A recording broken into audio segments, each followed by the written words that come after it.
Programang ito ay rated SPG. Striktong patnubay at gabay ng magulang ang kailangan. Maaaring may masiselang tema, lengguwahe, karahasan, sexual, horror o droga na hindi.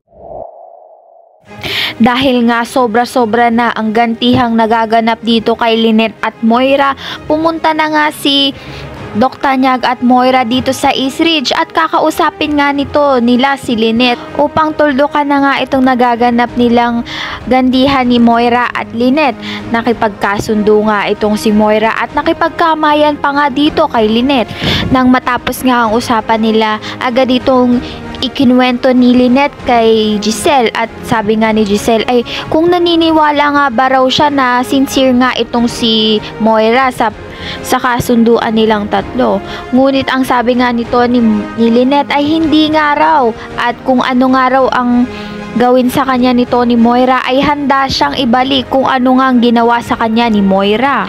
Samantala kinokonsensya pa nga rin itong si Doc Minesa sa ginawa niyang pagtatakpan dito sa ginawang masama ni Moira at pagkampi niya sa masamang gawain nito ni Moira. May posibilidad pa rin nga na sabihin nga nito ni Doc Minesa ang katotohanan dito nga kay Doc Tanyag dahil nga kinokonsensya na siya.